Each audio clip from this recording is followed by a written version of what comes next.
Our preview for this game was titled something about Nebraska will beat Purdue soundly. Not going to act like I was not terrified that that was going to be famously untrue about halfway through that game. But I'm happy in the end result, Gary.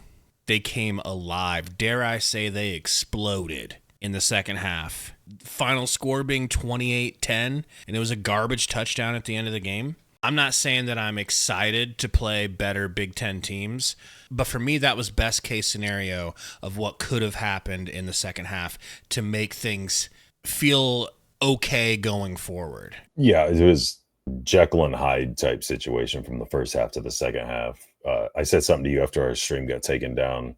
I said we needed to win, I should say, in that 13 to 20 point, double high teens range. Did not at all expect it to go the way it did to get there. But special teams obviously is the big problem, right? Even if you're settling for field goals, if you're at least making those field goals, you're up 9-3, in the first half. You don't feel horrible. You don't feel like all is lost. You're frustrated. You think things still aren't where they're at.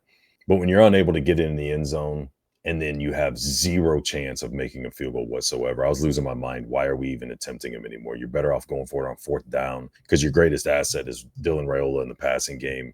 Your worst asset, your biggest liability is your kicking game. So I still don't like that. I feel like in the second half, if we are put in fourth and short situations, they're still going to be trying to force kicks to go through that honestly have no chance. Whether it's the kicks get up, they're far left or right. They're not barely missing. And then for a stretch they're not even getting over the line. So that being said, they didn't have to worry about it. I've had issues with the second half all season long, even when we had teams blown out, that they won't keep their foot on throats. And you can run the ball. You can still run the ball and eat the clock, but still be aggressive and try to score. And I feel like they haven't done that. And they didn't have a choice this game, obviously, but it was nice to see they came out in the second half. The running game wasn't working very well the first half. They got over 100 yards in the second half. The defensive adjustments I thought were really nice.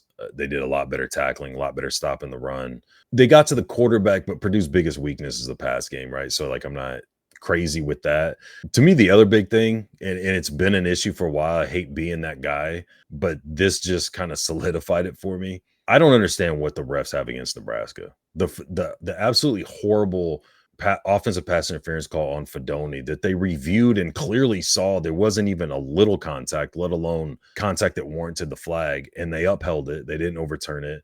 And then Rule doesn't even leave the white and get onto the field. He just throws his headset down and gets a unsportsmanlike flag for that. I mean, how many coaches are throwing headsets, losing their minds, flipping on the sidelines? I never see calls like that going on. It's just, I don't understand what that is. That's a whole nother issue.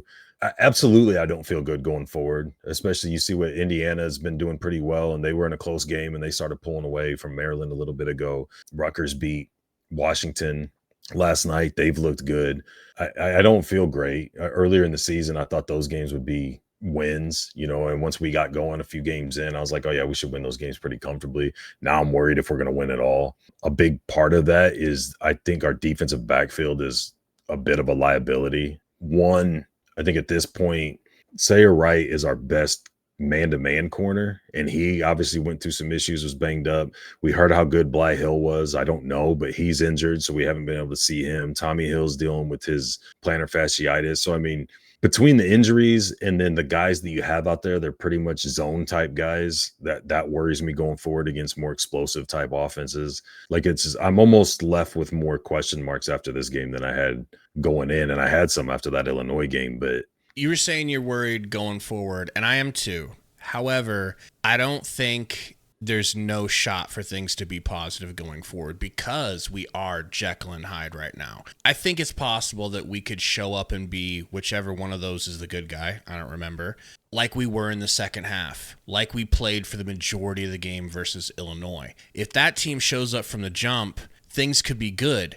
I'm not saying that version of the Huskers will, but it can, and we've seen it. It's not like we're destined and doomed to just be the bad version. I hate to be like a loss was good, like Illinois, or like what was happening in the first half, but it just seemed like the intensity and the urgency was there a lot more in the second half. And that's what I was, when we did our video, kind of what I was anticipating the whole game on both sides of the ball. You know what I mean?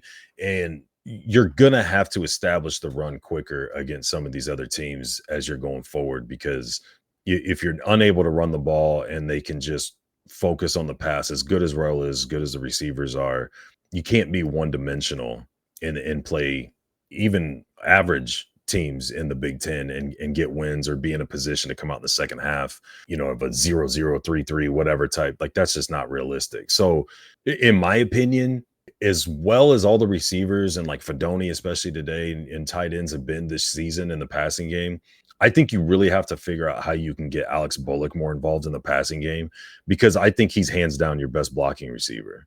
He had a few really good blocks, and that Ja'Cory Barney touchdown, he blocked two guys on the edge that sprung him loose. He just seems to be the more reliable blocker in your run game. And you don't want to be predictable to where every time he's out there, okay, they're running. So, I mean, figure something you can get him involved with as your third receiver. I obviously still shuffle him out. I'm not saying he needs to be a permanent fixture on the field, but when you can get that kind of edge blocking, we talked for a while during the game too about how good or bad the offensive line is. There's a good chunk of runs, man. If you go back and look, especially outside zones and tosses and things like that, things that were trying to stretch it and get on the outside, they just didn't have the edge set, whether that's receivers or H-backs, tight ends, or whatever, going in motion off to the side or whatever they're supposed to do. The offensive line wasn't horrible. There was a few times they were pretty bad. They got their D tackles got loose right up the gut, and we're in our backfield as running backs are getting the ball.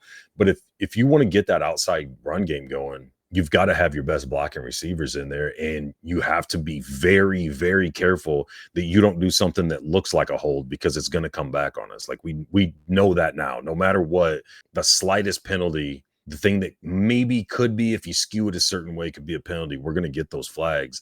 You're not going to be able to beat yourself, beat the other team, and beat flags going forward against these better teams. I think I'm just happy and content with the fact that they came back in the second half, looked really strong, and that's something that you need to be able to do. And we haven't seen a good second half performance by this team. I wish it didn't have to come along with such a poor first half performance, but they finished the game strong. They were down 3. It was teetering there on whether or not, let's just say, a lot of people were questioning Matt Rule. And he talked to them at halftime, presumably, and got their heads right. I love that.